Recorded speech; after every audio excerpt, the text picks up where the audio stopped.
Well, good evening, everybody. My name is Adam Olson. I'm the MLA for Saanich North in the Islands. It's wonderful to see you all here this evening and to have a conversation with Briony Penn, Jim Shortreed, Grant Scott, to all of the Herring Conservation and Restoration Society. If you've lived on the coast of British Columbia, you know that herring is one of those iconic species that really is an important part of the web of life here on the coast.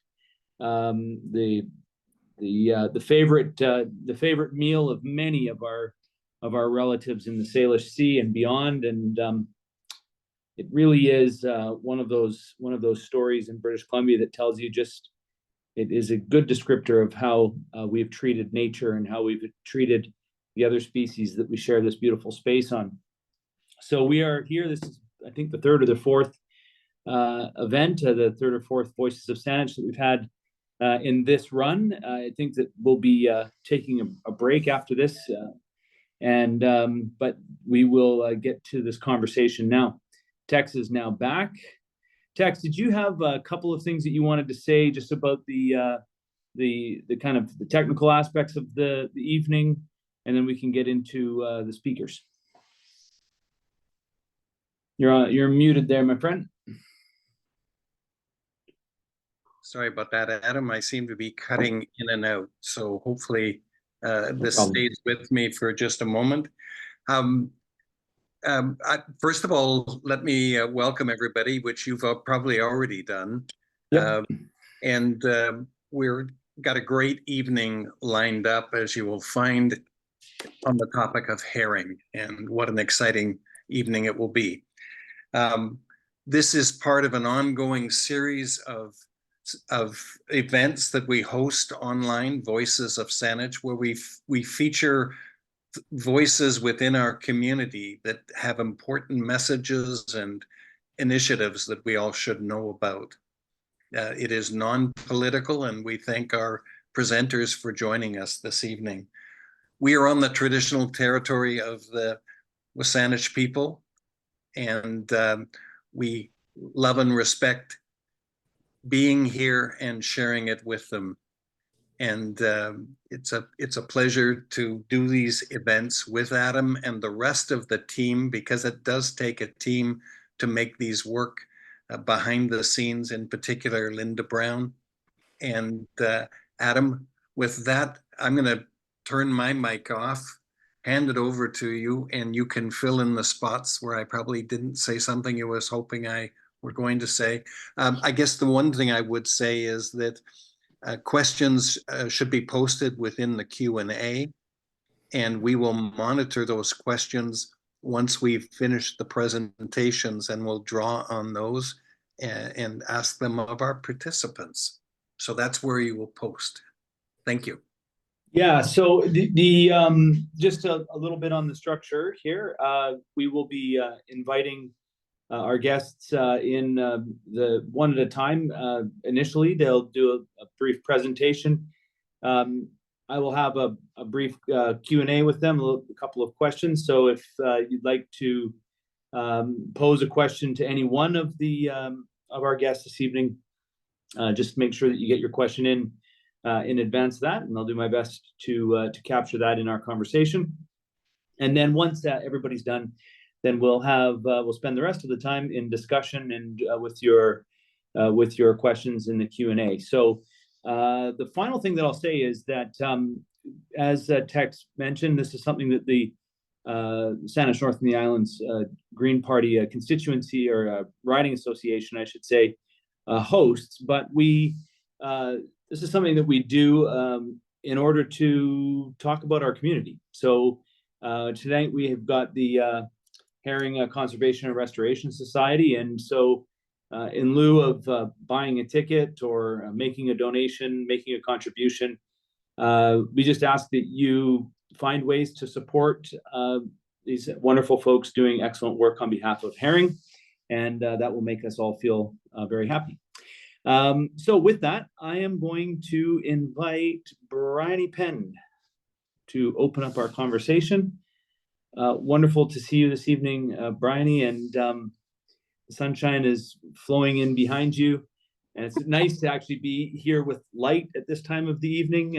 And spring is here, or it's around the corner. Briony Penn is a resident of Salt Spring Island and an all-around amazing person. That's the best bio that I have for you, Briony. If you want any of the specifics, you can add that.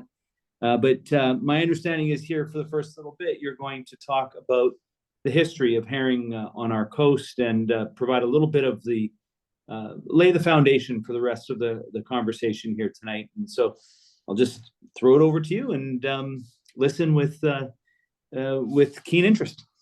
Yeah, thanks, Adam, and thanks to Tex and your team. It's such a great opportunity to be here. And yeah, the Herring and Conservation Restoration Society is like 1 month old. So this is our first venue, and you'll meet Grant Scott and Jim Shortreed later. And I'm going to share my screen with you now.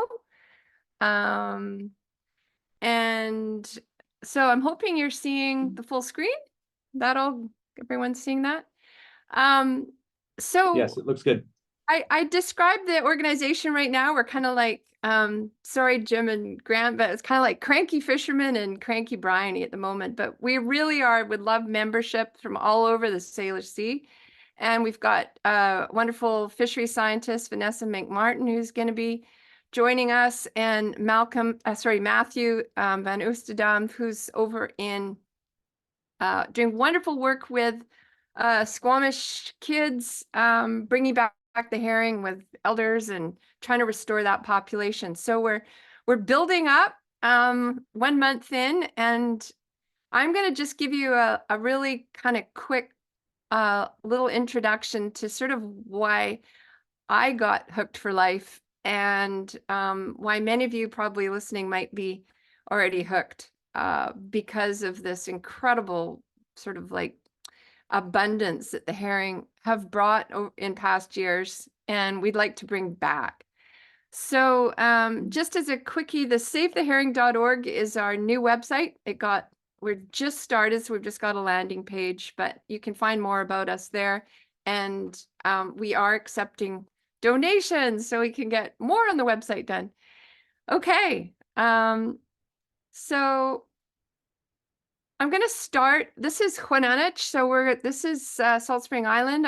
I'm speaking from Saanich. It's the village site that looks out over Saanich. It's Adam. It's your family's territory here.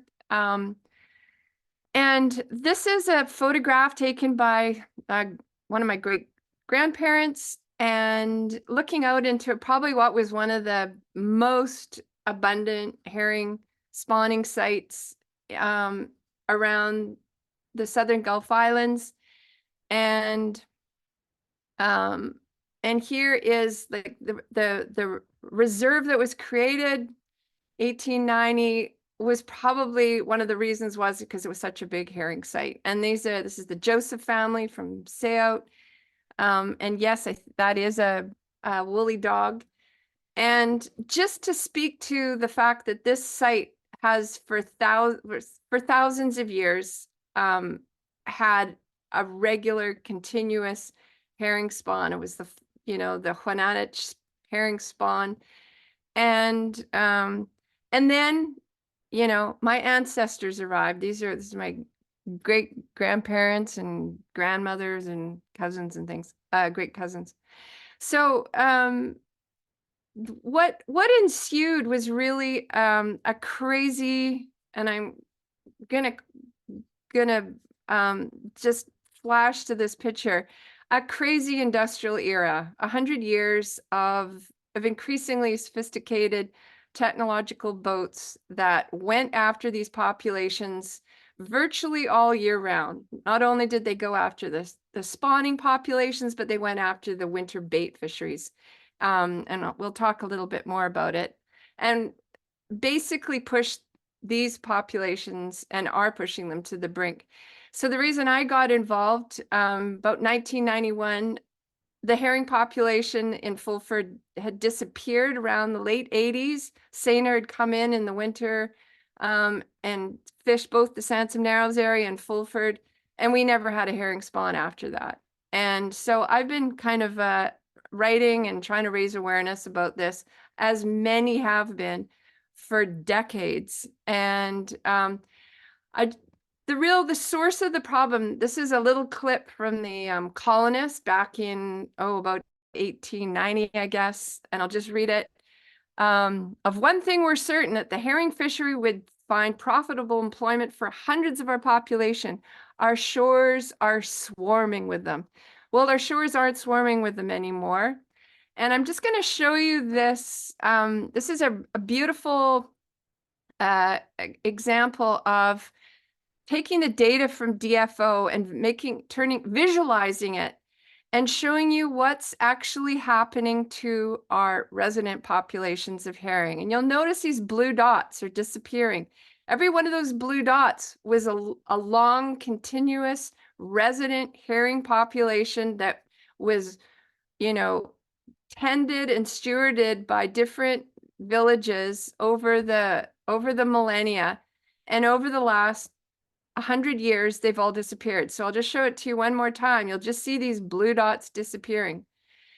So I want people to remember this, because when you hear in the CBC News, it says, oh, great news, we've got a herring spawn in Cortez.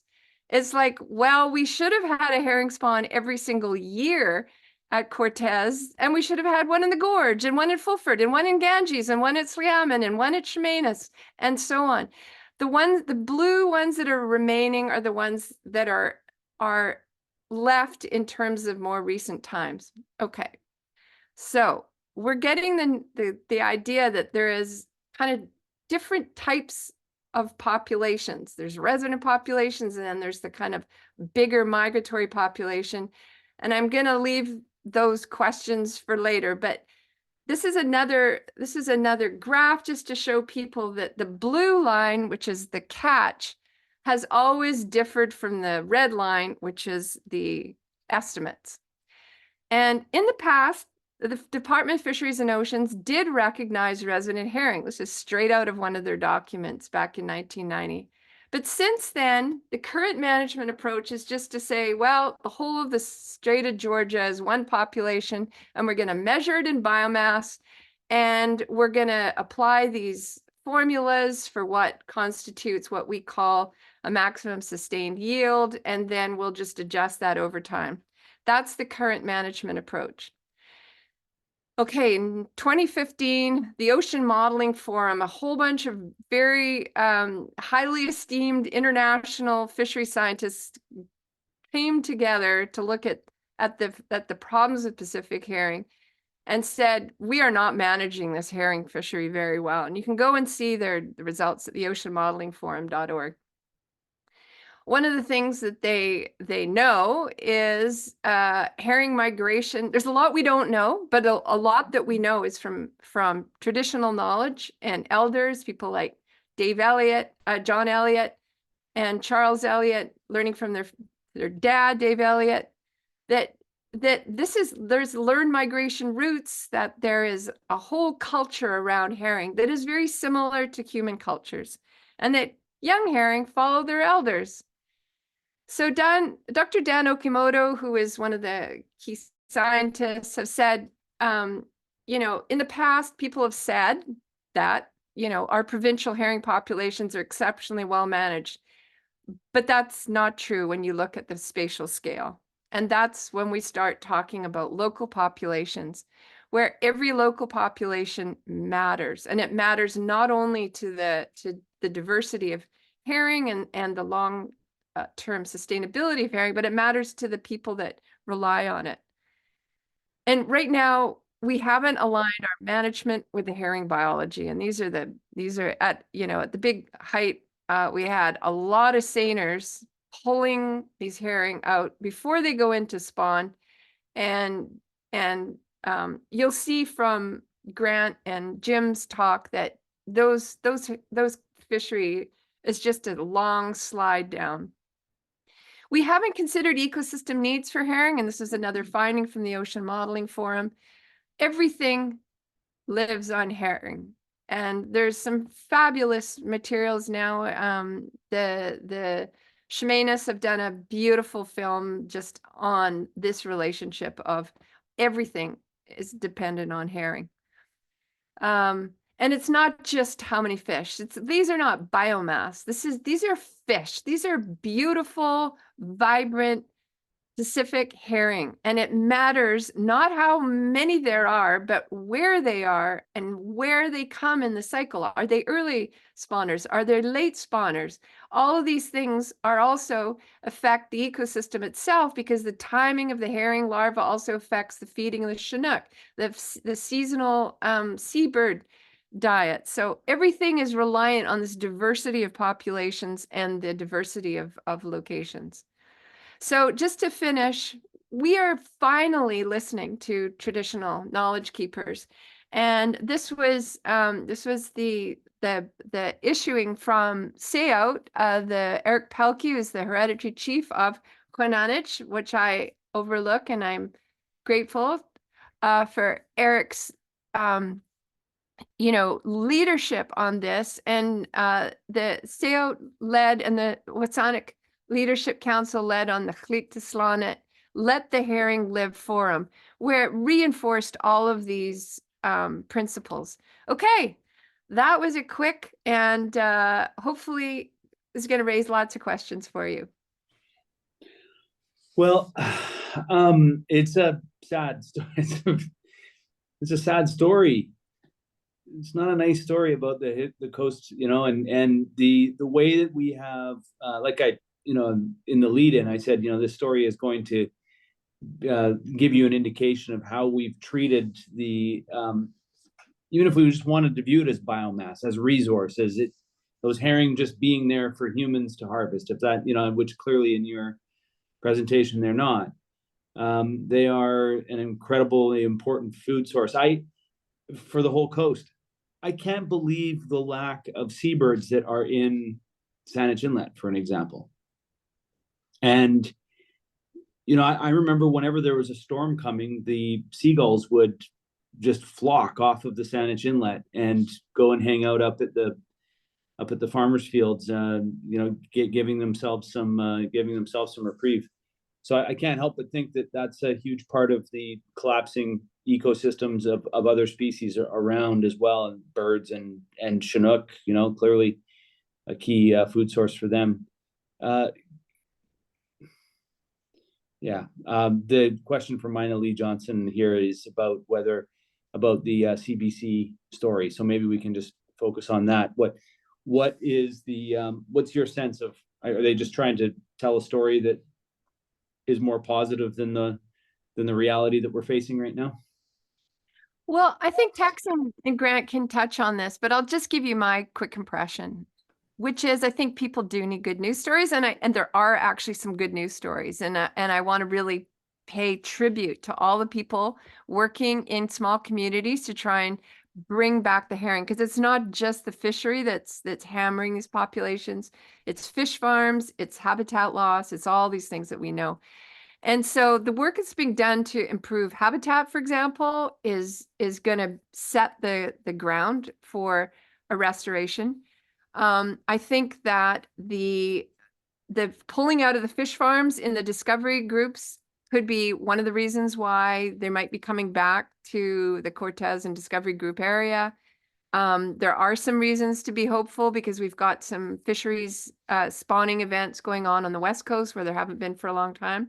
One thing we know is that the herring populations don't recover that quickly, but they can recover. We just can't let them go so low that there's no hope for them to recover.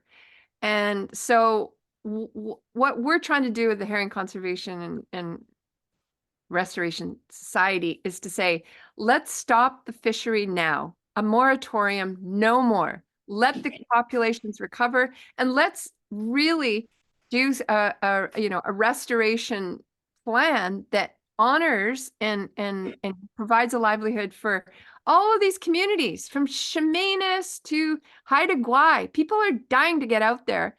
And I just want to tell a really quick story because it's so touching. In Squamish, Squamish kids heard from elders that that the herring used to spawn right in front of which is now like a defunct petrochemical industry, and it just felt hopeless. But they went out and they laid the hemlock, they laid the cedar in the water at the depths. They had a ceremony, and the herring spawned on the hemlock branches. So I feel like every community has got the potential to go out there and like bring the herring back, do a ritual, get the elders there, get the boughs out, improve the habitat, improve the water quality, and we can also have a voice to stop the fishery, because the fishery should not be going. So I'm going to pass it to Jim, because he's got a little bit more on the fishery itself. Awesome. Okay, thank you, Briony. Let's welcome Jim Shortreed in, and you can pick up the conversation where we've left off, Jim. Maybe a quick introduction of who you are at the beginning and how you're a part of the group. I think you're the president, are you not? You're the president. Yes, I think that was Briony honoring. It was a great honor to be made president, but I'm finding it's not that easy. Yeah, right. Okay. Well, it was so much But easier to anyways, nominate yes. the president than to be the president. I get it. Welcome, Jim. I'm going to turn it over to you, and we'll listen in and connect when you're done. Yes. Well, so I started out a few years ago when I retired. I thought, okay, I'm just going to jump on my sailboat and go fishing, and because I love fishing. But alas, I found there wasn't too many fish around. And I traced that back to a lack of herring, because in the old days when I fished for salmon, I just found the herring, and then I would send my gut plug down or mooch, and there's the chinook. They always seem to live underneath the herring. But that didn't work out like that. So I started to wonder, where are the herring? And ran into Briony and started learning from her, and then ran into Grant and everybody else. There's a ton of people on this coast that are quite knowledgeable about the herring. And it just revolves around the fact that they've been fished out. And that's just that simple. We had tons and tons of herring here in Victoria, but unfortunately in 1958 and 59, they took out about 22,000 pounds in 2 years. So the herring that used to live and breed in the gorge or used to breed in the gorge, spawn in the gorge, live at Constance Bank and support all those big chinook and halibut, sadly, they're gone now.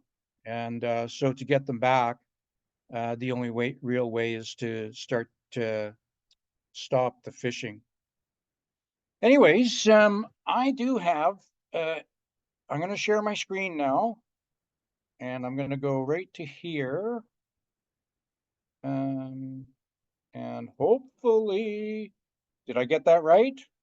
Good. Now, Briony's gone through quite a bit of it about the fishing and whatnot, and so I'm going to go straight through all this here, which I've got some good information here, but I'm going to go right here to Falls Creek. And I'm going to show you what they've been doing down at Falls Creek over the past couple of years. And you wouldn't imagine it, but for some reason, they've always had a returning herring spawn in Falls Creek for many years. And it's centered around Fisherman's Wharf in Falls Creek. And they found that the herring would come back and they would spawn on the creosote pilings.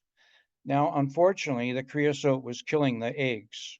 The surface oil slick in Falls Creek would go up and down past the eggs every tide and suffocate them, and also the creosote from the creosote pilings suffocated them. So the volunteers came up with this called the nylon spawn enhancement panel. And it's simply it's the same nylon that's on the side of your backpack that holds your water bottle in. And the herring spawn on it. And this is what it looks like when it's spawned on. Now, they don't necessarily come from a long ways away to spawn on this. They only spawn on the panels if the panels are placed right in front of them, right when they're spawning. So here we have in Falls Creek, this is John Madsen, who was one of the central volunteers. That nylon panel is filled up with herring eggs. And so the nylon panel floats or sinks from the dock, stays below the oil slick, stays above the crabs on the bottom, and the eggs are oxygenated from both sides by the mesh, and they survive and live. And they're doing pretty good with that. They're getting a good return into Falls Creek every year. So what they decided is that if they're going to have such a nice and predictable return, they might try a transplant. And so they thought, why don't we try a transplant to Cole Harbor? Surprisingly, Cole Harbor has a good eelgrass meadow and the water is clean. So Doug Swanston, the lead hand on this project, put together a big thing for DFO, because DFO had to be convinced that, one, the herring spawn that was moved over to Cole Harbor would be able to survive, i.e. Cole Harbor waters were good for herring. And two, they had to be convinced that there wasn't a resident herring stock in Cole Harbor already that was going to be overwritten by the transplants. So once that was done, then it was quite easy to transplant the herring. They just waited for the herring to spawn on the net. Then they just picked the net up, put it into a chili bin, and drive it over to Cole Harbor and tie it up on its new dock. So that started 3 years ago. This is the spring where they should be getting their the herring to return to Cole Harbor. And they're currently doing diving, snorkeling in Cole Harbor in the eelgrass, looking to see if the herring did take and looking to see if they have returned to spawn. I don't have any news on that yet. That could happen in the next couple of weeks. That would be good if it did. So here in Victoria, we, a few years back in 2021, we decided that we would build our own herring enhancement panels. And so we set them up, I think, at 7 different marinas. This one's at St. Michael's University School, just in the gorge. There's a trestle in the background. It turns out they're a lot of work. They get quite dirty and they have to be kept clean. So here's Teresa working her heart out, cleaning these nets or panels and putting them back in. And as I say, the herring do not come to spawn on those. So we came up 0 for success, as did the volunteers in Sunshine Coast, Bowen Island, and English Bay. It's not, you can't get the herring to spawn on the nets just because you put them in. However, we've decided branches are a lot easier to maintain than nylon. They don't get anywhere near as dirty for some reason. They maintain their cleanliness, and we're hoping by putting branches in the water that we're going to attract the herring to come back and spawn on them. I mean, look at that. Doesn't that look like a nice spawning bed? If you were a herring, I think so. So we're putting branches in the water all through here in Victoria. We're being led by the Songhees Marine Team. The Songhees Marine Team is putting hemlock branches at Fisgard Light, where there was a spawn. And they're also putting branches down at Fort Rod National Park. This is Douglas fir that's been spawned on. It was up in Departure Bay. That's what it looks like when they're spawned on there. So anyways, that's our project for this spring. I'm going to report back to you sometime in April about how that went for Victoria. And like Briony says, they're already having some success over in Squamish. In Squamish, they're really paying attention with their observers. They have a very nice boat. It's all proper, legit, insured. They have nice wetsuits that were donated. And they're actually swimming out to where they think there might be spawn and looking for them. And so there's lots of things going on. And it's an interesting project. And I encourage you, grab a branch, throw it into the water at your dock, and you'll be amazed at the life that comes to it. You'll get tube snouts, tube fish. You'll get the other kind of fish. I forgot their name. But anyways, you get tons of stuff going on, and hopefully you'll actually get some herring, and we'll be able to report that the herring are coming back to Saanich and the islands. And that's it. There you go. It's I'm optimistic, and I had a great deal of fun putting the branches in the water last year. I encourage you to do the same thing, and who knows, they might come back. So good. That is increasing hopeful optimism with each part of the presentation. So here we go. Thank you for that, Jim. And I've found a piece of writing that was done by my uncle and Saanich, that actually my great uncle, I should say, Saanich, that Briony mentioned earlier, Dave Elliott Sr. And I'll read it. It's from the Saltwater People. I'll read it once we've connected with Grant and get closer to the conversation. So I'll just encourage folks to put your questions in the Q&A, and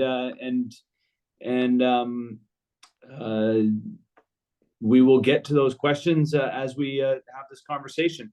So what is the when you were talking about the projects that are happening, Jim, in and around the greater Victoria area, what's the time frame? You say later this spring.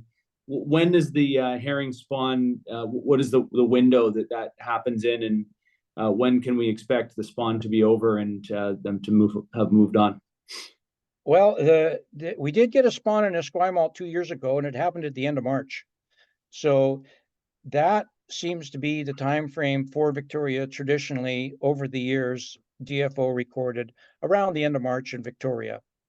So that would be the hope, is that the branches are going out now. In fact, if you really want to see the branches, and it's neat to look at, Fisherman's Wharf in Victoria, you go down to the crab dock in Fisherman's Wharf and look, all our branches are laid up along the hanging from the crab dock. And it's quite interesting. It's a neat project. I left one of the branches in for a year, and boy, does it ever fill up with life. There's mussels and anemones. It's just jammed with life. Tons of life in the Victoria Inner Harbor. There's been a lot of volunteers that have done a lot of good work cleaning up the gorge, and the water is pretty clean. I think it certainly supports a lot of life. Awesome, Jim. Thank you for your presentation. We'll welcome Grant into the conversation now, and we'll get back to you, Jim, and Briony in just a few minutes, and have a conversation. We've got Grant Scott. I think you were a islands trustee of Hornby Island, if I'm correct, and longtime Hornby resident. Was it a? You're right on both. Sorry? I'm sorry, you're right on both counts there. Yeah, there we go. Longtime Hornby resident, longtime watcher of the fishery. And are you on a boat now, or are you in and around your boat?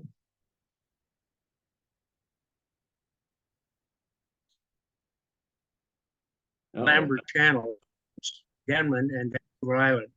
We're not on the water, we're up a ways. But we're scientists said is the place that's most predictable to have herring spawn between Alaska and California, right here in this little. Why? Because there's incredible eelgrass beds here. The tide pours through here, and we see a lot of krill going by here. And of course, those are the two things that herring need for the roe, that the hatcheries and the babies that come and need to grow. And then so my story, Adam, is that what I'm supposed to do now? Tell us your story. Yeah, absolutely. Okay. So what I'm going to call it is the good, the bad, and the ugly. So this year started off.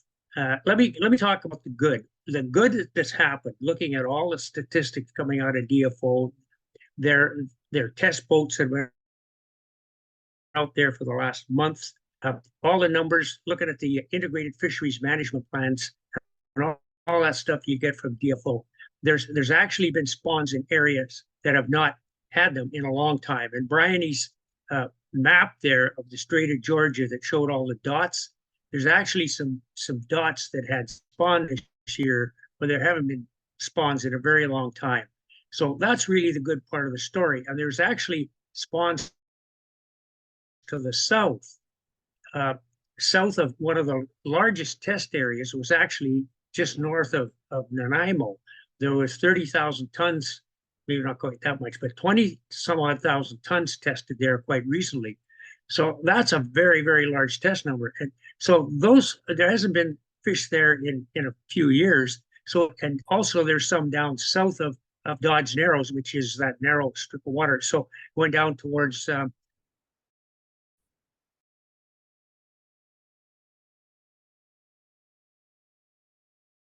what that shows is, as I think Briony pointed out, those fish will, if they're left alone, will repopulate. So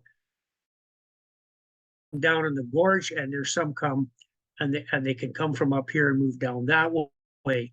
Maybe there's in the next few years, and DFO has not opened it down there in a few years now, mainly because of what the First Nations people down there. I think they were the main voices that stopped the fishery down there. So that's a very positive thing that's happened. And I think it came from a lot of people like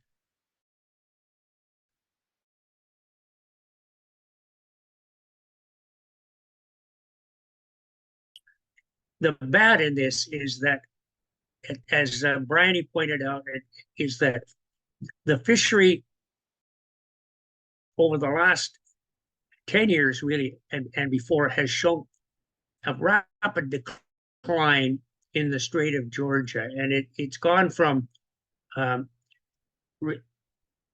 was not that long ago there was 100 tons or more of fish coming in, and this is the migratory fish and the resident fish spawning in the waters around here. And to give you an idea of what is 80,000 tons, huge number.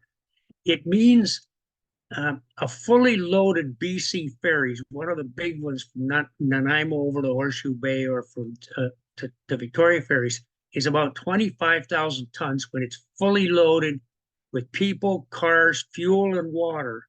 So one of those, 84,000 tons is about three or four of those great big ferries full of herring. Now that is an unbelievable number of herring. So the good thing is that some of them are coming back, but the bad thing is those trend lines and those her blue dots that she showed. So as Briony pointed out, we've been pushing very, very hard. Conservancy Hornby Island has been pushing very, very hard for a moratorium. And our moratorium suggestion is more than just stop the fishery, because we try to make it a more of a give DFO a way of doing something that's easier to digest, I guess, from a political point of view. And we said that the moratorium should do 7 different things. It should assist fishermen to move out of the industry, and they've done this with other fisheries, is buy the licenses back from the fishermen that want to get out of it, help the younger fishermen that may want to do training programs and learn how to do something else, support communities. And one of the largest points of it all was to support First Nations and to restore in their traditional territories, because as everybody has said, it's so vital to the culture and the diets and the just the way of life. And that amazing blue book from the Saanich School Board of David Elliott, I think that was his name. That's one of the best books on herring. Anybody interested in herring should get a hold of that little blue book and read it from the Saanich people's point of view. So this year there was supposed to be 84,000 tons, and the ugly part of it is there was supposed to be 84,000 tons. This is DFO's prediction, and based on that, 10% of that could be fish. So that's 8,400 tons. So they opened it about 2 weeks ago now for the seiners they're the ones that want to get it before they spawn, because they're a roe fishery. They catch the fish, they're delivered, and the roe are stripped out of them, and they're sold to Asian markets.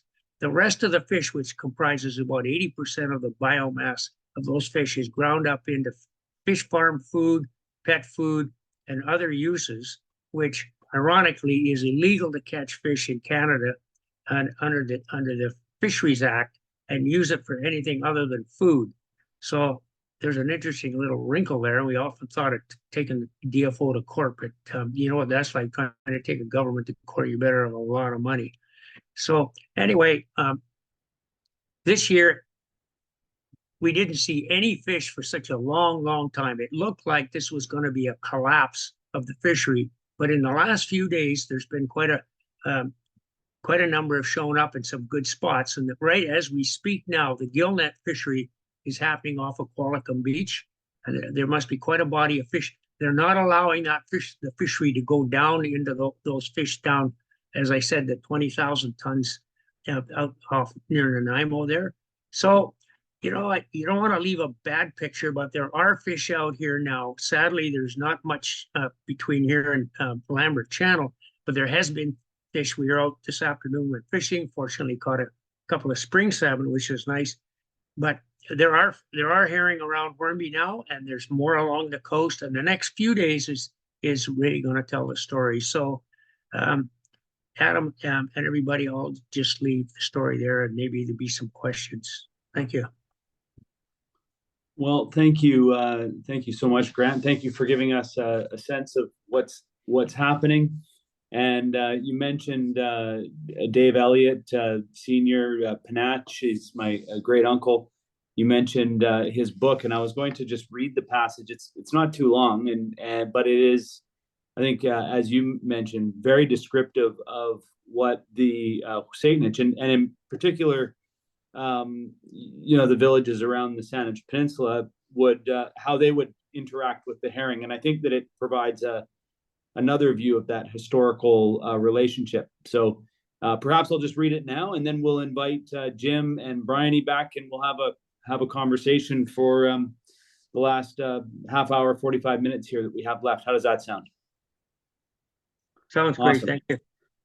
Okay, so I'll read it. This is out of the book called The Saltwater People, and it starts on page 41. If you've had a chance to see it, and if you have a copy of it, it's a section of the book where my late great uncle is talking about the Saanich seasonal cycle. When the frogs come to life again, when they come out of hibernation, you could hear them croaking. That is the reason the first moon of the spring was called Wachas, or frog. My people had been home all winter. From December and through January, our people did not travel. Our people came home in the fall as the bad weather began to set in. They came in from their territory to the Saanich Peninsula. The Saanich Peninsula was their home. They went out to work in their territory to hunt, gather, to fish, and to do whatever they had to do to get things ready again. Wachas was the month that the herring came, sometimes in the middle of that moon. The herring were the only fish that came to us automatically, so our people took good advantage of it. Our people knew exactly when those herring were going to arrive. The old people would say, they're not going to arrive on this tide. Our people didn't always tell the time by the day or the moon or the sun. They knew the tide so well. They would tell the time, exactly what time of year it was, by the tide that was coming. And they would say, those herring are going to arrive. The first herring that come in are not the real spawners. They're smaller fish and not as big as the mature herring. The spawners themselves are mature herring, males and females and males. The old people would tell us that the small ones arrive, they're the scouts. They come in to look the ground over. Our people didn't take them because they weren't of the same quality as the ones that come later. For 2 or 3 evenings, these herring would arrive just at sundown in the shallow water. In the morning, they'd be gone. The next day, the same thing would happen again. Finally, about the 3rd day, the real spawners would come in, and they would stay until the spawning cycle had finished. In the old days, spawning would last for as long as a month. That's how long they would stay, 5 weeks sometimes. Our people would take just enough for their own use, not more. Just enough, that's all. And they'd put out cedar and balsam branches so the herring could spawn on the branches. They would then hang the branches up in the sun and wind to dry. That's how they were preserved. When it was completely dry, they would put it away for the next winter. Herring weren't the only things that were harvested at that time, because with the herring, other things came also. Spring salmon came along with the herring because spring salmon feed on herring. While our people were busy harvesting the herring and herring spawn, they were also living well on spring salmon. They lived well on the salmon that come with the herring. Also, ducks came at the same time. Thousands of ducks came in those days. So many would come that it would darken the sky, and they would blot out the sun like a big dark cloud. Our people would use duck nets. They didn't shoot them. These duck nets were spread on top of the water and held up by floats. And as the ducks were diving down for the herring spawn, they would stick their heads through the mesh and get caught. That's how our people took ducks at that time. The ducks were taken and plucked and singed and opened out. They were cut open and spread out flat and hung up into the wind to dry. Our people dried the herring eggs and the ducks.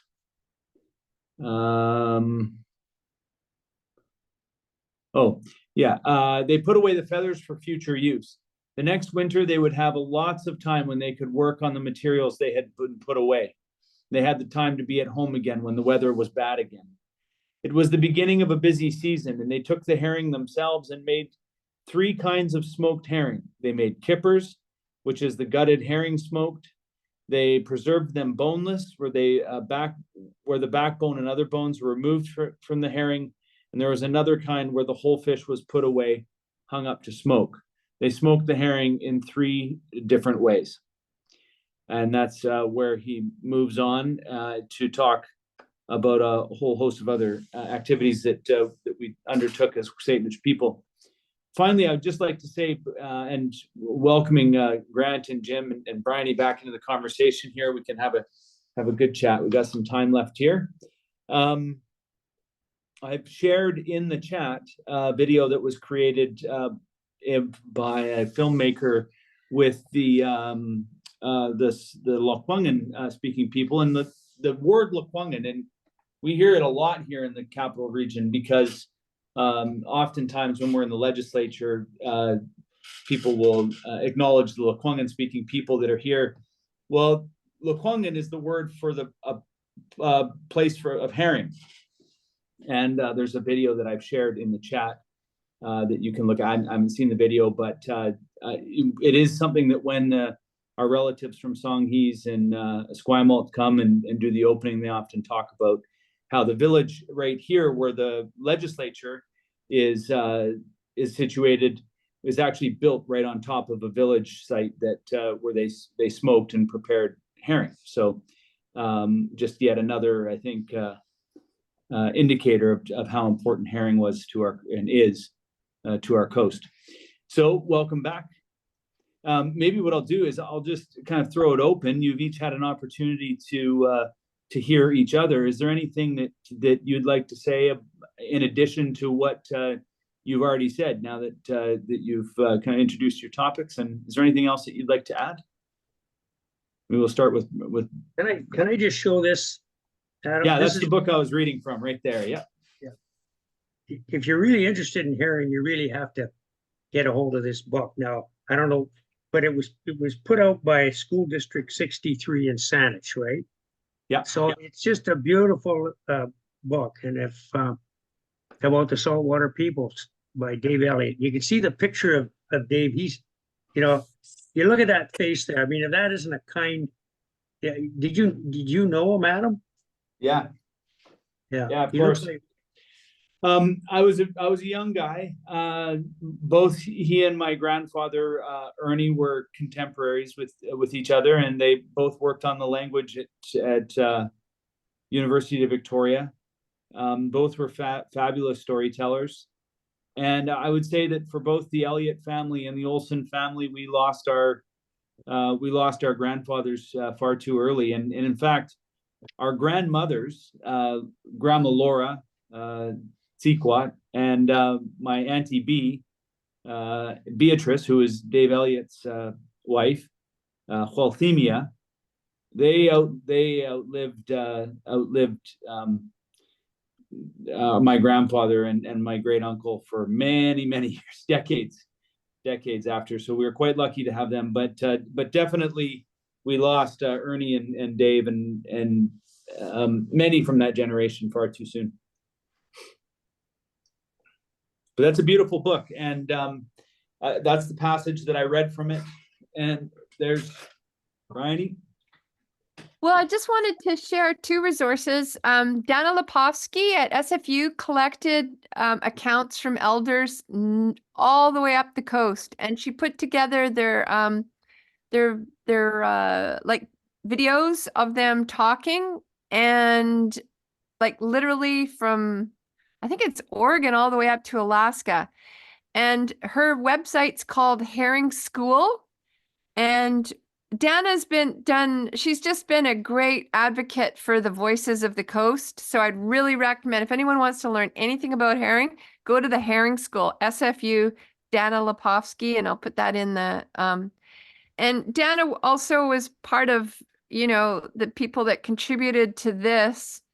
It's called Herring and People of the North Pacific Sustaining a Keystone Species. It's a kind of a compilation of all the knowledge keepers' work, and it's situated in Southeast Alaska, so it's mostly kind of centered around this incredible, like there's an incredible Sitka matriarch, and Grant, remind me of her name, but who've been really keeping a lot of these traditions alive. So a lot of the questions about how these herring transplants were done, and all the placing of the hemlock branches and how deep, and there's so much to it, like, oh my goodness. Like the thing is that if you they would move the herring that had like maybe 4 layers of egg on it, because the bottom ones were not going to survive, there wouldn't be enough oxygen,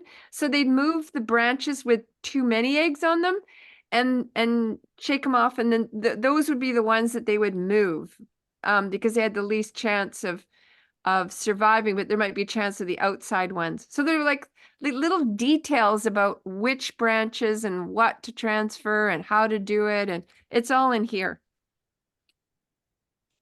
Awesome. And then there's a beautiful little book, film, Schlewit Herring. It's one of the Shemanis videos, and I'll put that in the chat too. Yeah, people should be. I'm sorry. I originally just shared the Lekwungen video with only. I've now shared it with everyone, so everyone should be able to see it. If not, please let us know, and I'll just put them in the Q&A. We're working on trying to get it changed so that everyone can see the chat. So we talk about the DFO and the management the management on the coast of the DFO, and the dual purpose of the Department of Fisheries and Oceans, on one hand, is to manage a commercial fishery and commercial stocks, and the other hand is it's got this other kind of conflicted role as well, where it's supposed to be managing those stocks. We see this with salmon. We kind of see it emerge as well with the farmed salmon discussion. How it kind of manifests, I guess, or shows up. Do you want to maybe just provide is there any comments that maybe you'd like to provide on that, the kind of conflicted nature that our Department of Fisheries and Oceans has in this, Mr. Scott? Well, I can certainly comment, because I've been reading the integrated fisheries management plans that DFO puts out every year, puts it out about October, and it's put out for review, and then that sets the whole fishery up for the following year, the quotas and all the rest of it. And the words in there that really get me is called the precautionary principle and risk aversion. That's the basis of that management plan. That's built into it right up front. And yet that management methodology, I guess to call it, that they've used has resulted in 4 of the 5 major fisheries areas on the BC coast being shut down. Now, they always say, well, they didn't get shut down because of the fishery, but everybody knows that that's a huge part of it. There's also climate change, there's El Nino, there's all kinds of patterns go on in the ocean that has effect on it. But everybody basically thinks it's overfishing. So given the precautionary principle, given this risk of aversion thing that they built into it, if that system works, how could it result in 4 of the 5 major herring spawning areas on the coast being shut down because of lack of fish? That I think speaks, Adam, to your the what's the word, conundrum that DFO's in, of trying to conserve on one hand and satisfy fishermen on the other. I could just add something in there, which is, to me, one of the areas that people can work on is to demand that there's more transparency in the management structure of these advisory committees and things. Like right now, this integrated management plan that Grant's talking about is reviewed by, there's a lot of lovely words, but at the end of the day, they give a number. They say, okay, we're gonna take 10% of the, the maximum sustained yield model says we're going to take 10% of the biomass it's estimated. Well, really, it should just say we're not going to take it anymore. But to get there, you need an advisory committee that isn't completely captured by industry. And right now, there is no transparency around that committee. It consists of mostly Jimmy Pattison and his cronies, and then people involved in industry, and there's no transparency around who's on that committee, whether they have to declare, any affiliations with industry or the fisheries and oceans. There is no just like Grant, Jim, like community members that have got like a long-term interest in the health of their community. It doesn't include members of like, for example, Eric Pelkey and the Saanich Leadership Council have asked for a moratorium. Are they invited onto that management committee? No. So I would love to see a transparent process. That would be a start towards getting better, decisions coming out of DFO. As far as I can see, it's just been one big corporate, la la land for the last 150 years.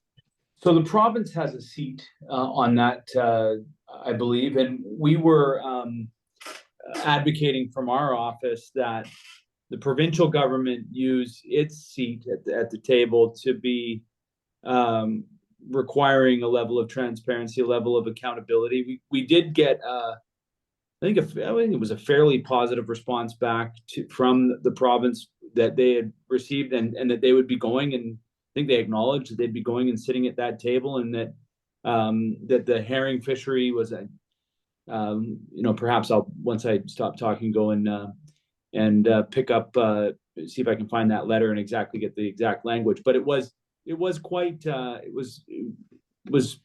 had a decent response. Jim. Yes, Adam, that was a bunch of good work you did on that, because your the Saanich Inlet Protection Society wrote a really good paper saying that there should be a moratorium on the herring fisheries, and your office took it, and you took it right to Nathan Cullen. And so Nathan Cullen did respond to you. Now, I'm just disappointed that Nathan Cullen allowed the conversation to go that DFO is studying ecological relationships of herring to the rest of the environment, and this study is encouraged, and the province encourages that, and what we really need to do now, I think, is take Nathan Cullen to task. He sits on the harvest committee. He's allowed to say whatever he wants to the herring harvest committee, and unfortunately, we got to keep on him. We got to just keep on him to make him say his constituent, the people of Saanich would like to have a moratorium. Well, Instead of- your advocacy is heard loud and clear, Jim. I'm not going to be so positive about it then. Perhaps Nathan should take note, because there might be a question period coming later on Good. about this. So anyway, Right on. I've heard your advocacy, Jim. Yeah, I mean, I think oftentimes what I get at the provincial level, especially when it comes to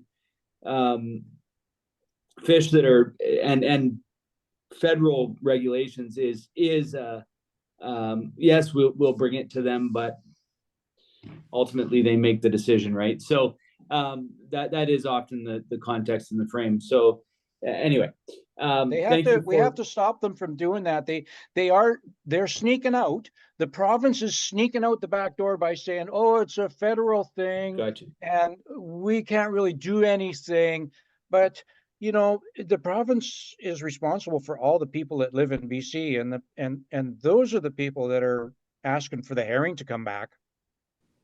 So the residents of BC have every right to say, we want our herring back.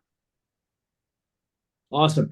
So, I think that you could email my office and I could forward those emails to, so one of the things that people on the call here tonight could do is email my office. We'll gather them. We'll send them off to Nathan Cullen, and Nathan Cullen will hear from us. How about that? You're one of the few that's taken this forward, Adam. Thanks very much for your help. Yeah. I just noticed that the chat is disabled, but the Q&A is active. So I'm putting some of the answers, like these resources for people, in the questions, and I mean in the answers of the questions. So please just go in and look at all the answers, because I've duplicated some of them. One of the Fran Pugh just posted in here about the percentage of biomass, and this is an activating word for me. It's a word that's used. We talked about it before we went live. We were having a conversation, Grant, before you joined us, about the word biomass and how it is. I think, Brian, you used the word othering. It kind of separates us from the fact that, as you described them, these are beautiful fish. They're a beautiful species. They are incredibly valuable, not just for human consumption, for pet food. They are literally the food of our coast. They are part of the reason why we had such incredible biodiversity here. I think let's address Fran's question, but I want to preface the question with just kind of and perhaps I'd invite an added part of this conversation is around how we view this species, how we view farmed salmon and as biomass. Just as long as we're creating biomass, we're in good shape. But Fran was asking about the clear, what's not clear is a percentage of the biomass when the overall decreases in the flaws in the DFO models. So same thing happens in Saanich Inlet with chum. They start catching the fish before they know how many fish are in the creek, right? And so they've got a percentage of the fish that they're allowed to catch. Anybody want to comment on the models and the percentages that are allowed to be removed? Well, Grant? yeah, certainly I could. When they predicted the 84,000 tons for this year, based on the 84,000, and then the quota was set at 8,400 between the gill nets and the seines, because that's the formula, that's the 10% thing. So when they opened the fishery, it only showed about 40,000 tons, about half. So I phoned the DFO guy on the boat, who was very open with me, and I'm not going to use his name because I find the DFO people, if you're polite to them and just ask them questions, they'll be really helpful to you. And I think a lot of them, personally, would just to see this, realize the importance of probably see this thing closed as well. But I asked him, and he said, oh, it's not, we don't use that to open and close the fishery. And I said to him, well, what do you do these, what do you set, what does the 84,000 mean if it isn't used to set the fishery? Like, you think when you get 84,000, you can open the fishery, you know, you got enough. He says, no, it doesn't work that way. Well, how does that whole thing, you know, talking about DFO, how does that work? It kind of, the logic of it is mind numbing. I wanted to just speak to that too, Grant. That one of the things that people were commenting on, and I was just going to refer you to another website or a Facebook site, which is the Pacific Herring Spawn Reporting, the Island Marine Aquatic Working Group. That's a great group that are doing the Pacific Herring Spawn reporting.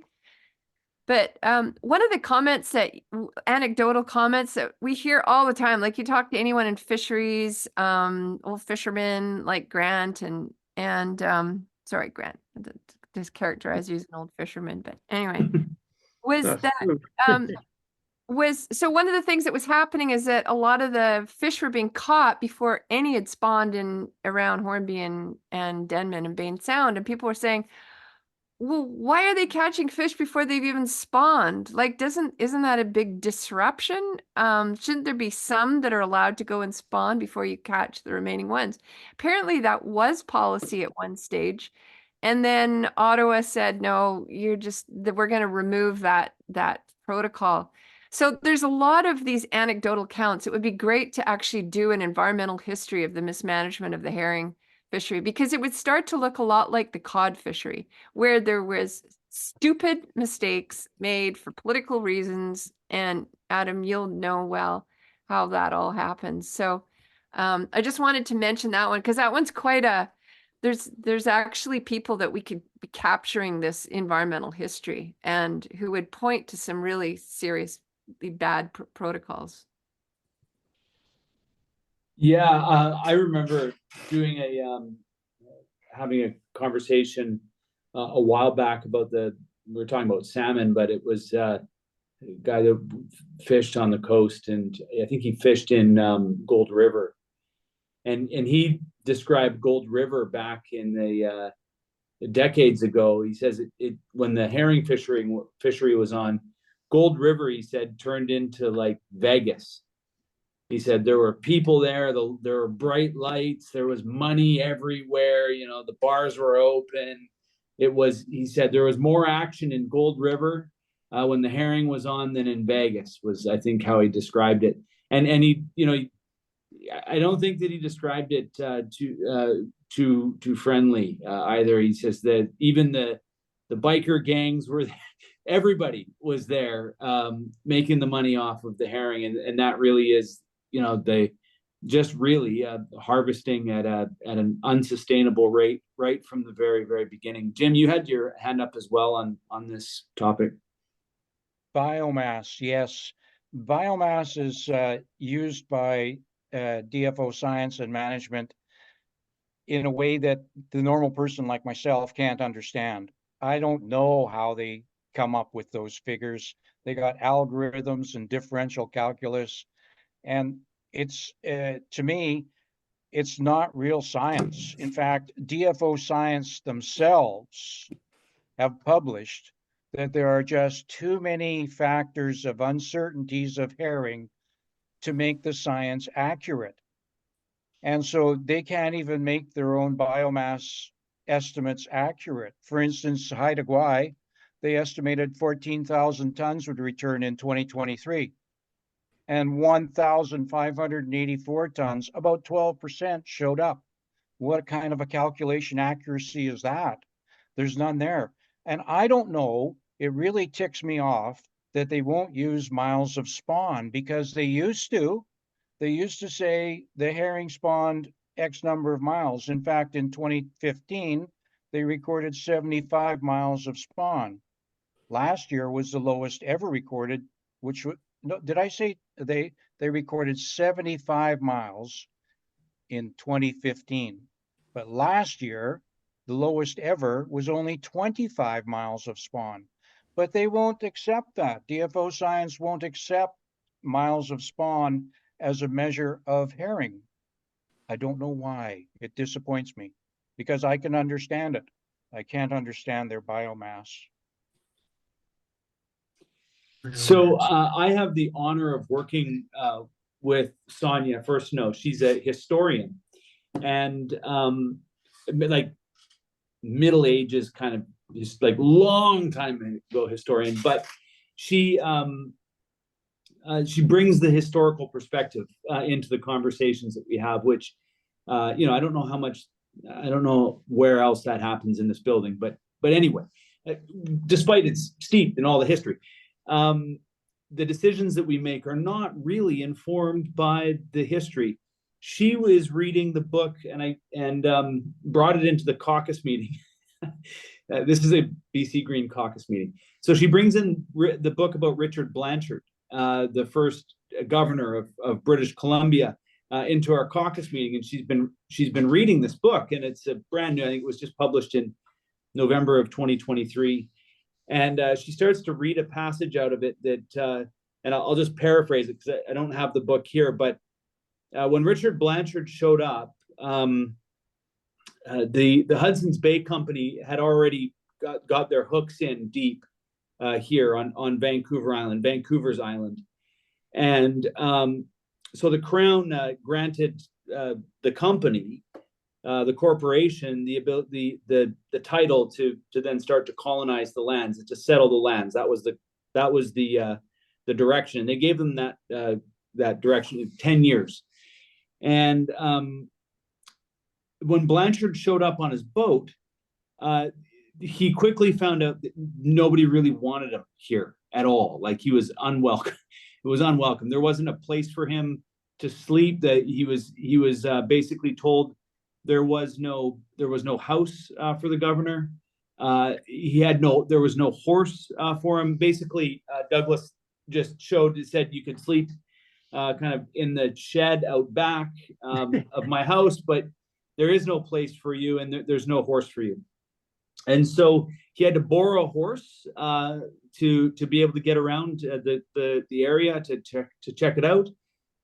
And he ended up staying on his boat for a while. So he was maybe the first liveaboard actually on our coast, was our first governor. And part of the reason why I'm sharing this story is because actually one of the great challenges that we have on our coast is the inability to manage the liveaboards. That might be one, and manage, I mean, have a healthy relationship with people who live on their boats. But the other one is the complaints that came in the letters describing how hard it was for him to get actual information from the company. And that's what it's called in the book. And I don't know if you've read the book, I've just scanned through it, but the company is capitalized and it's the company. And so this week, both Sonia and I have mentioned a couple of times how we are still a company town and how we are still being run by the company. And, it's a different company now, but the perspective is the same, that getting information is very difficult, accessing the data, and I think each of you have highlighted just how challenging it is to actually understand what's happening. Grant, you're going to have your eyes on it, so you'll get a chance to see it firsthand. And Jim, you'll see what the impact of the restoration projects are. However, getting a full understanding of the scale and scope of the issue continues to be as challenging today as when the first governor showed up and was sending messages back saying, there is no way for me to understand the context of what I'm facing here, because the company doesn't give me access to any of the records. So and again, a very long-winded way of me saying that as much as things have changed, so much of how we operate in this province remains the same. And we've raised this 3 times now this week in our questions around LNG in particular, but just generally how we relate to corporate interests and our access to information. So I don't know if any of you have any comments to that, but just a little bit more on the history and how we continue to act very similarly to the way that we have been right from day one. Thanks. Well, I'd agree. And speaking of corporations, I would love to just point to the fact that Jimmy Pattison has been a dominant player in it almost like a sole player on this, and created a lot of divide and conquer tactics on the coast for the last 30 years. And he also has a way of deking out of any responsibility and is a bit untouchable by making donations of herring to the Save the Kids Hospital or Save the Children's Hospital fund, and which makes it a very difficult thing to talk about. But you know, the way I characterize it is that he's not losing any money when he claims his donations through these fish, but these fish are being taken out of the the hands of people that really need that fish. And I really encourage people to go and see the video that Linda kindly is going to send everybody by email. And this is the Chemainus one. And it talks about how many diseases are connected with not having, these fish oils available in people's diets, especially women. And the I think it's binary chondritis is a horrible disease that is really affecting a lot of a high proportion of women from coastal communities that have had a long history of this available food supply. So it seems ironic that a big company like Pattison's is robbing the fish from the hands of people that really need it to get his tax credit, and is hiding under this banner. To me, it's so unethical that I would put out a thing: boycott Pattison. Don't go to those god awful Save on Foods. It's like ruin our foods. Sorry, and I can. So that's my little rant for the night. Thank you, Briony. Ann Parkinson notes, biomass is an economic tool to equate to money/profit, as herring is sold by weight. Miles of spawn is a conservation tool to assist predicting population vibrancy. Guess which measure wins? And so really appreciate, Ann, you've succinctly described the problem. And perhaps a thesis for how we can fix the problem. We could force DFO from going from a weight of money and profit to a conservation measure, and then see how well they do. They're doing terrible at that. Adam, can I tell one little story? I'm not sure how long this is. Of course, please do. We've got about another 10 minutes. I want to make sure that at the end we get a good pitch in for people to join your organization and how they can advocate. So over to you, Grant. Okay, I'd just like to tell a little story about this amazing little fish that's anyway, the eggs that are hatched that are being spawned today around Hornby Island, the few that are here, a month from now, they'll hatch on the eelgrass, and they'll literally, those little eggs will drift around with a little tail sticking out. They'll drift around in the tide. They have no ability to swim or anything else. They drift around, and they eat their egg sac, and then they turn into about 2 or 3 months. They're tiny little fish. Those tiny little fish then get together in schools, and then we see them in Ford's Cove under the docks, and all winter long they grow. Next year, those little fish will be about 3 inches long, and in the second year, they'll be 4 or 5 inches long. And those little fish, those schools of those guys, they're hanging out in the little bays and inlets all over the place. They go out, and the fish that spawn today, the adults, those 2 years olds go out and find them out on the banks and follow the elders all the way down from Hornby Island to Denman, all the way down the coast, all the way past Saanich, around the corner, and they go out on the big bank, out on off at Topino.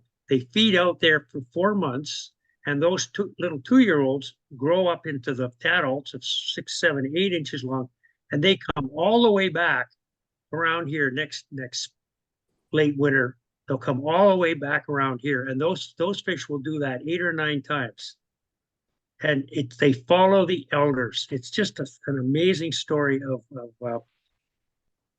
of Mother Nature doing an amazing marine activity. How can you put it?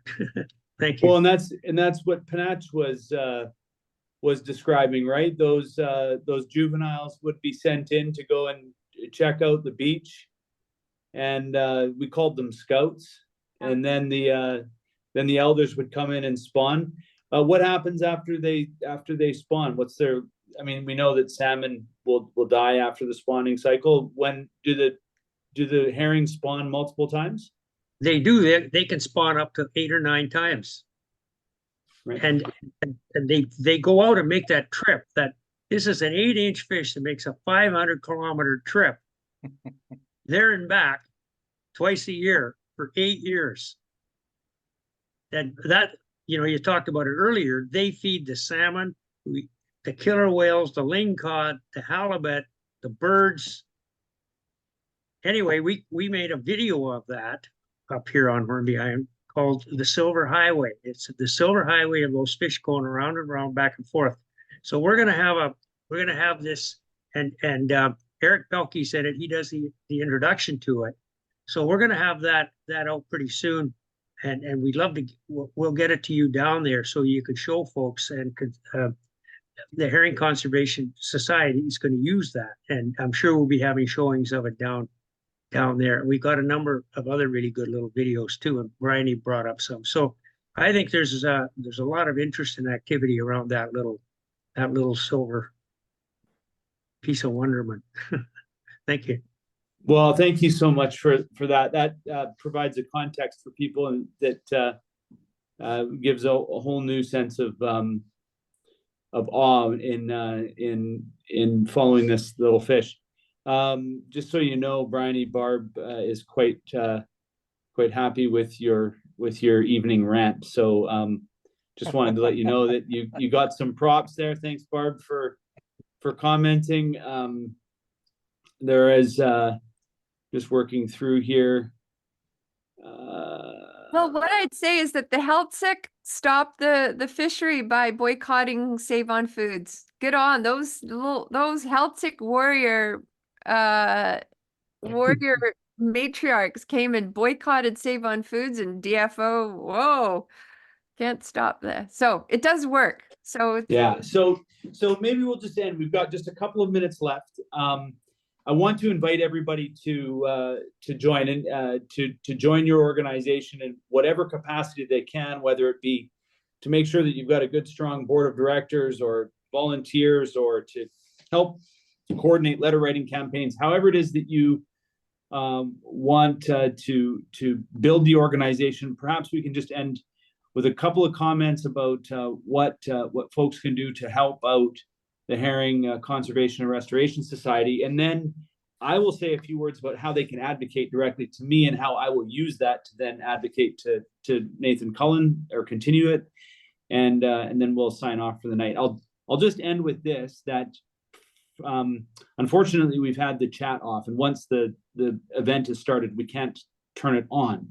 So you will get from Linda an email with the resources that we've been talking about this evening, and some of the links, and then as well a link to the Herring Conservation Organization, and maybe an email address to connect with you folks. But maybe I'll just turn it over to you as to how people can help out your organization.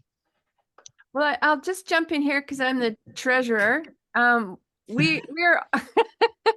we're offering a Hooked for Life membership, which is it's just a one-time $50. You become you're hooked for life, and it's just to help. It's like the herring aficionados out there, and you can send it to info@savetheherring.org, and I've sent it to Linda, but info@savetheherring.org, info@savetheherring.org. Yeah. And $50, and we'll what we want to do is get like a herring journal up and running. So it'll tap into Jim's extensive knowledge and all the restoration efforts going on. Grant's keeping close on the keeping a good watch on DFO. I'll be adding some of the new scientific materials that are in alignment with what we're talking about. And the most important thing is that we want to support all the little community efforts going on up and down this coast to save the herring, because there's so much and no one really knows. DFO, I don't think even knows what's going on. So we want them to hear from us, and we want a place at the table. And we will be the uncaptured, unaffiliated, non-corporate voice, community voice, the voice for the herring, the voice for the whales, the voice for the chinook, the scoters, the harlequins, and anything you can do or donate or send.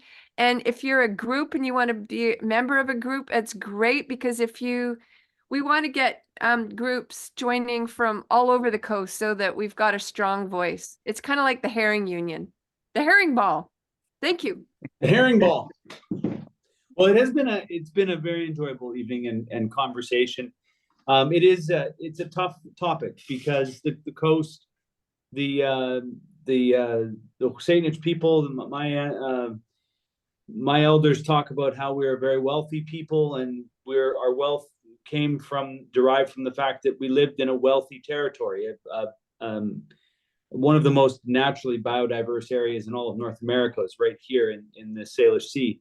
And, I'd said it's challenging to look out at the territory right now and not see what our ancestors saw.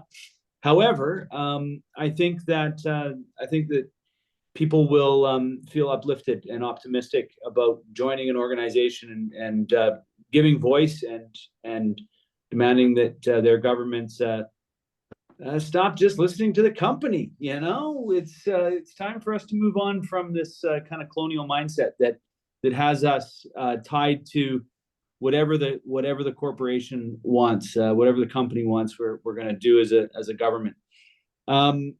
So I will invite people to email my constituency office and just bring your advocacy to me. Just sum up what Briony just said and in an email. And what I can do is I can forward those emails on to Nathan Cullen and just say, the advocacy, people care. And I think that, crafting some kind of message that captures what Jim said, and that is that we expect from our provincial government and from our minister that's responsible for water, that our voice be heard in those meetings, and that those actions, so that the actions of the federal ministry, reflect what British Columbians want. I think, Jim, you put it very succinctly and very sharply, and I can tell you, I got the point. So let's, as an elected official here, it was very clearly said, and I appreciate that. So. And just invite people to, in your own words, just stand up for the fish, and we'll then flip it over to the ministry, and I'm sure he'll be happy to hear from all of us, especially me. He's always very happy to hear from me. Jim? And here in Victoria, the second Victoria Herring Symposium, the evening of April 5th at the Gorge Park Pavilion. You can get your tickets on Eventbrite. Get more information from info at savetheherring.org, and already sold 20 tickets out of 80. So at the Songhees Marine team will be there to explain their experiment with branches in the Victoria waters. And we hope to have a report on the Esquimalt herring spawning. Hope, hope, hope. So if you can get the link to the Eventbrite to Linda, so that when we send out the email, that link is there as well. We've had a good audience tonight. There's about 50 people in the room. So if people are available on that evening, I'll check my calendar and see how that looks for me as well. I'd love to have you come and talk, Adam. I'd love to have you talk there. Well, just let's stay in touch, and let's see if we can make that happen. You said April the 5th? April the 5th, Friday, April the 5th in the evening. That might just work. Perfect. All right. Okay. Well, there you go. I'll send Send you me the an link. email. We'll get it locked down. Okay. Briony, Jim, Grant, thank you so much for the work that you do, for all the work that you do. And really appreciate you bringing this story to us this evening. I see Tex is back with us. I'm not sure if he wants to join with the camera on, but we're signing off for this evening. It was really wonderful. We've been recording this, and so very shortly we will have a YouTube video up that you can also share with people, and feel free to cut it up and to use it for the benefit of your organization. If you want to take your little presentations and just put them together on your website, you're welcome to use this video however you choose. And well, mostly however you choose, as long as you choose to use it wisely. Okay, over to you, Tex, if you've got a few more things to say here, but thank you so much for this conversation. It's been wonderful hanging out with you this evening. Thank you, Briony, Jim, Grant, Adam. Thanks to all of you for joining us this evening. It was a great evening, and we learned a lot and appreciate very much the work you do.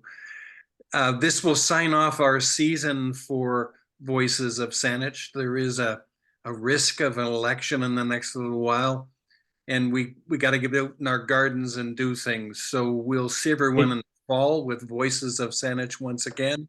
Adam, did you want to comment on the election?